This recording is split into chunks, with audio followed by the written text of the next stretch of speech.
but I was brought up a totally different way. So, when it was in my sector, if somebody else took it, I would sit there and say, no, you better, that's mine. Give it to me and I'll be in a hole. But, like I said, Okay, and when you're saying, stuff different. excuse me, when you're saying, and I think you just said when I was talking over you, you did stuff different, and you also made the comment that you were raised in a different way. You're comparing yourself to Mr. Lucky, right? No, I would never compare myself to Mr. Lucky. Oh, okay. Excuse me for misspoken. What are we talking about when you're saying you were raised in a different way? We're not saying raised. I mean, bringing the way I was brought up in the agency. It was done a different way. Things were done a different way. So, okay. Other deputies didn't say, if I was by myself in a sector, the whole thing was, if you're by yourself or you in a hole, you go to the other sector, somebody who's taking stuff from you or taking your work from you, you ask, or you tell them, hey, give me that, that's mine, it's in my sector, I take it. This newer generation, they don't do that. They give it to, hey, this is your sector, I'm not doing your work, and pawn it off and give it back to them. So that's what I meant by that. Okay, no, I appreciate that. Have you ever experienced race discrimination at the county? At the county, yeah. Okay. And then while you were a deputy? As a deputy, yes. And I've done it as in my job. I've faced it now. I face it then. And I think my kids are facing it, you're going to continue to face it. No, I understand. Okay. And that's, was it more acute in road than it was in road patrol than it was in other areas that you worked in? No, it was phasing out when I first started, the racial stuff, but it was still there, but it was phasing out. And when you say racial stuff, is that like overt racial stuff or something else? The systematic racial stuff, the overt stuff, the slide little statements, that was getting phased out when I came in 96 at the sheriff's office. Okay. It wasn't tolerated that then. But you still continue to face that and continue to face that to this day, right? Yep. And you faced it from citizens, you faced it from some coworkers with the slide remarks, you faced it from, it was all around. It's inevitable, which is in this day and age, it shouldn't be, but it is. Okay, so for example, when you were a deputy, you felt like you got more scrutiny from citizens because you're Black. Is that fair to say? Oh, yeah, that's fair to say. Okay, did you get more complaints because you were Black? You didn't get the complaints like that. What you got was, prime example. This is something I would never forget in my life. Please. I'm in uniform, in a squad, go up to a house, and pardon my language, it was on the south side of Milwaukee, actually in South Milwaukee, pull up to the house, and I was on civil process at the time, and summertime, knock on the door, looking for a lady. The neighbor's door, David says, Joanne, there's a nigger at your door, and I'm in full uniform, Another instances, and these are citizens that I'm sworn to serve and protect, right? That I get, I was over in Franklin with some recruits that was running. I got my identifiers on. They called the police on me, and I got identifiers on. They said a Black guy's impersonating a police officer. Okay. So it's there, and I would never say it's not there. But at the agency, you may hear a little, like during the Black Lives Matter thing, you heard comments made to the effect of, man, if my kid did this, I beat their ass, basically being in a protest. Okay. And stuff like that. And it's there, but some people, I'm not going to bring my political views into this and stuff like that, but after a certain person got out of office, a lot of stuff was said, and a lot of racial comments and a lot of things are starting to rear their ugly heads within the agency. Mm-hmm. Which is sad. And then, when you had a black county exec and all this other stuff. So stuff that is, when they say Crawley is doing the equity thing, I'm like, well, wow, you don't really know your history. That was actually done under Chris Abley. It wasn't done under this. So, and then when the Office of African American Affairs had a program, then that's when I went to, when Lucky sent out the bullying email, I said, you know what? This would be perfect. They bring that back, show some history, show the stuff, and people can get a better understanding. And hopefully this will start and spark conversations. That was my whole intent with the email with Lucky sending over to Novotny. And then I spoke with the chief deputy and all that. And basically what we need to do is start having conversations, which we're not having in this day and age. Did that start happening? I think they had a class or two, but I'm not 100% sure. I think they had something. They had something that was sent out that was mandated that everybody had to take. And I think that was done by the county exec's office, and then the sheriff's office did something, a follow-up right behind it, I believe. Okay. But nothing really systemic, right? Yeah, nothing that you have hard conversations about. And people are scared to have those hard conversations, so I get it. Don't understand it, but I get it. Thanks for that. Okay. But then, correct me if I'm wrong, but you were having conversations about these subjects with Mr. Lucky, right? Yeah, we were having some conversations about that. Okay. But also your, to be clear, I guess specifically your work experience regarding race at the county, fair to say? Yeah. And Mr. Lucky's race experience working there at the county, fair to say? We've had multiple conversations, and he made statements that this person was racist or that person was racist and that person was racist. And then I said, Lucky, no, this person does this. No, this person is this. This person is this. And then once he found that out, then he was like, he changed his tune a little bit, but then he wasn't aware of it. So. Okay. Well, do you think that had he been aware of the reason that he was being transferred to courts, that he might have got the message? Could have been. Is that something that me as a union president at the time should have probably had a conversation with him, say, hey man, I'm gonna get you moved. This is the reason I'm gonna get you moved. And I think this would be best for me, for everybody, especially you, and I didn't. That's one of the things I should have done as a union president. I take full responsibility for that, for not talking to him about it, but just had the move made, But hindsight of 2020, I wish I would have did it, and maybe something would have been different, Okay. But that's also explains why he didn't understand or probably made the 0 for 7 comment, right? Probably. Okay. But then, going from 7-day service to 5-day service, Monday through Friday, out at 5 o'clock, instead of, getting up at 7 o'clock and staying, unknown if you're going to stay or not stay. I thought it was a better thing. He has young kids. This is a better time for him to be with his family, be more in tune with his family.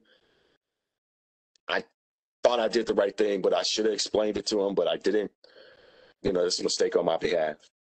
Well, was there other times that he was, given the opportunity to get the message, but just didn't get the message? Possibly, but I can't speak for Mr. Lucky. Well, but that's what I'm saying. Did you give him that message in other instances before? Yeah. And I talked to Lucky and most people don't know it. Lucky probably don't even know it. I try to treat him like he was my own son, because he's my daughter's age, right? And some things I did and some things I say is brutal. Like when I was talking to, I believe, when I was getting interviewed through internal affairs, I made a comment. I said, I told my son I'll break his back but his back is not broken. You know, I want the best for him, and I wanted the best for Mr. Lucky as well. And to this day, I still want the best for Mr. Lucky. You know, I harbor no ill will or no ill wishes against Mr. Lucky. It was just a situation where both of us got out of hand, and both of us said some inappropriate things. And maybe because I was a sergeant and older, I should have known better. I shouldn't have got sucked into it. You know, but I still, to this day, if Lucky called me today and say, man, Glad, I need your help with something, I'm not going to tell him to go screw himself and say, what you need? And try to help him through it. I try to help him navigate through the situation. And he can tell you this to this day. I try to help him navigate through a lot of stuff through the agency.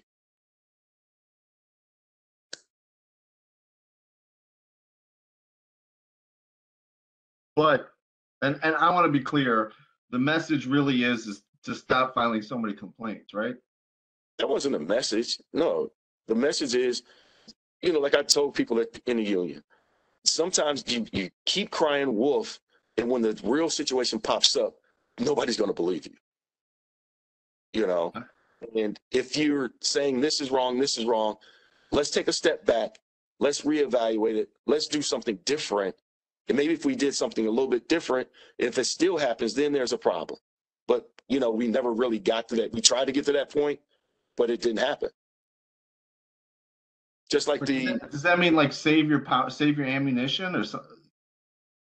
I ain't gonna say save your ammunition, but if there's stuff going on, you want to have a good solid case, right? You don't want a weak, shoddy case. You want something solid and concrete, you know? And if you keep, you know, this little bitty thing, they're going to sort of kind of not believe. So you want to build a solid case. In my opinion, that's what I would do. That's what I try to do. Okay.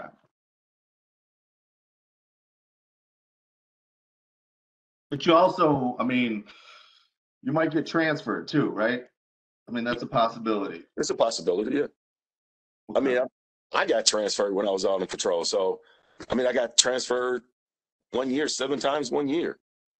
It's where the need is, you know. And then as a supervisor, I got my last 6 months or so, I got transferred from patrol to the airport. You know, was I upset about it? Yeah, but I went to work, didn't complained internally, and did my job. But were you ever transferred because you made too many complaints? I think I got transferred because I made a mistake. Yeah. What does that mean? I don't need to get, I mean, is that a complaint or something else? That's really what it was something else. It was an internal thing, something internal. And I thought I got transferred because of a mistake, something I did, and that was it. Okay. But Mr. Lucky effectively got transferred to the courts without involuntarily because he was making too many complaints, right?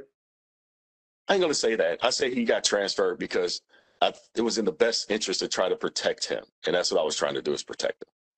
Okay, but also because for my words, not yours, the scientific experiment to see whether or not he would file fewer cases, fewer complaints at the courts, right? It could be, yes. Okay. I get that. So, sir, I do have a few more questions. I think there's just a little bit of ground I'd like to cover. I do see that it's about to be noon. I just want to check in to make sure what everybody wants to do with that. I'm fine continuing, but I will leave it up to the parties.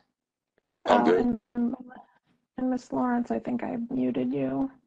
Okay. I would defer to the witness. That's I guess what I'm saying is, I need a break anyway, but just a few minutes. I can if you want to keep going, I think we might be able to get you out of here, but I can't guarantee it or anything like that.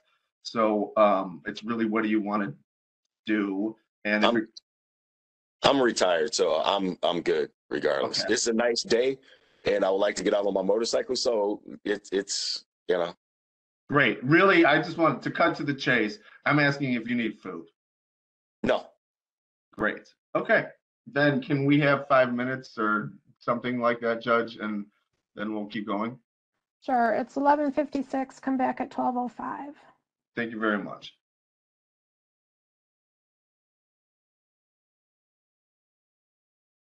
$12, right? No, Or 12:05. 12:05. There we are. All right.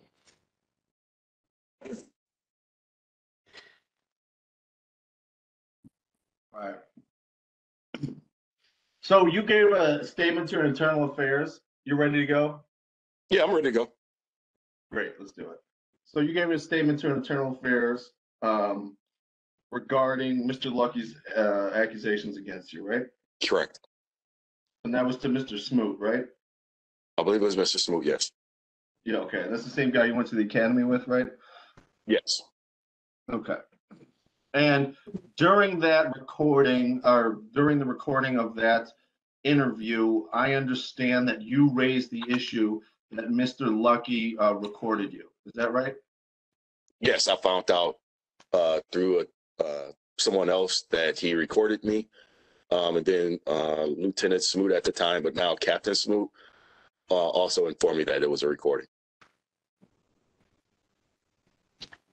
Okay. Is the other person, the first person that told you, is that a current county employee? Yes.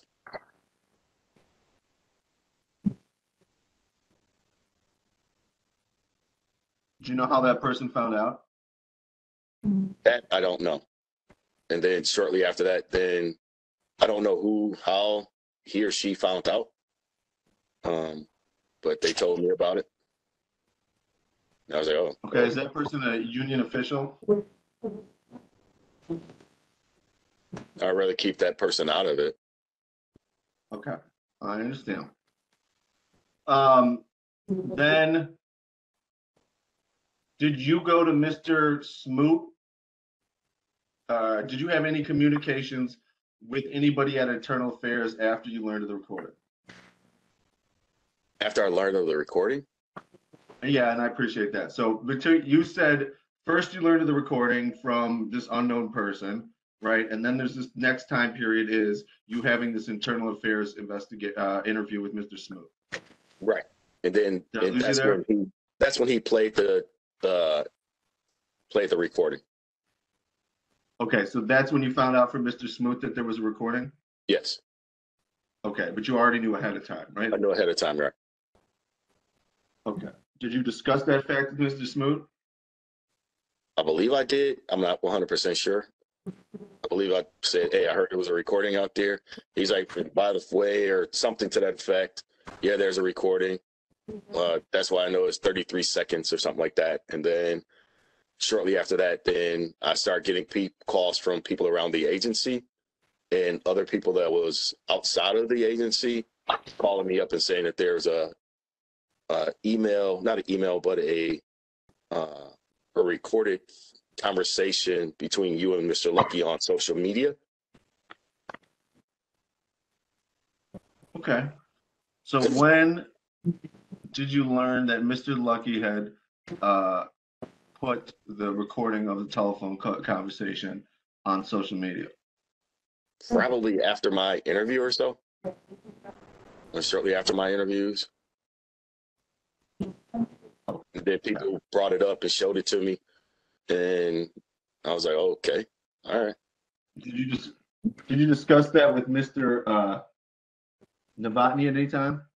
I think I brought it back up with Internal Affairs.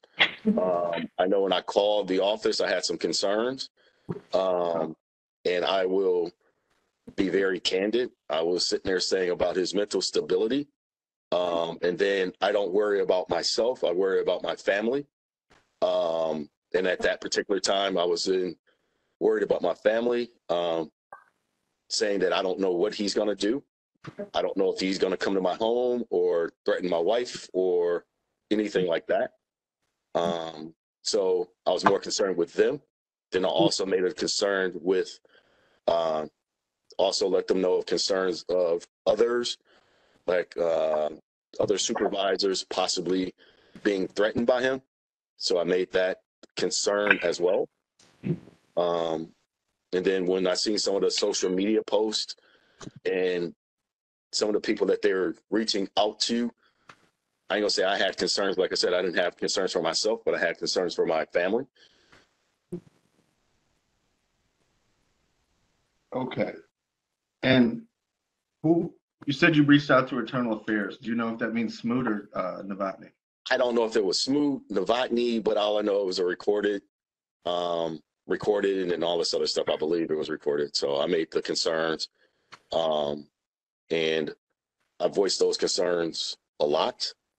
And I'm, I ain't gonna say I'm worried now. Still ain't worried, but I'm worried for my family. I got it. So, and I just want to be clear. This is, you're concerned for your family because you threatened Mr. Lucky on a recording, and then he posted the you threatening him to the internet. Is that right?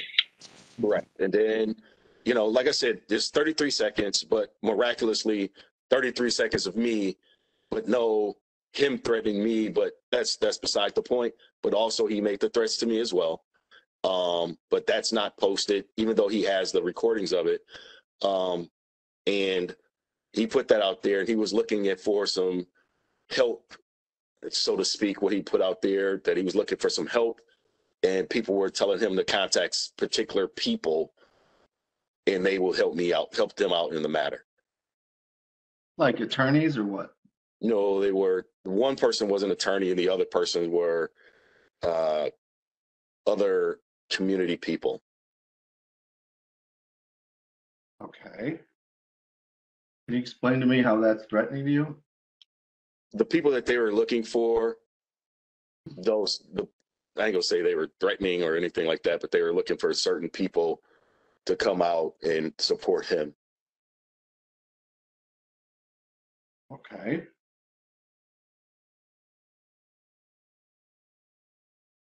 Well, if your supervisor called you nigger, wouldn't you want support?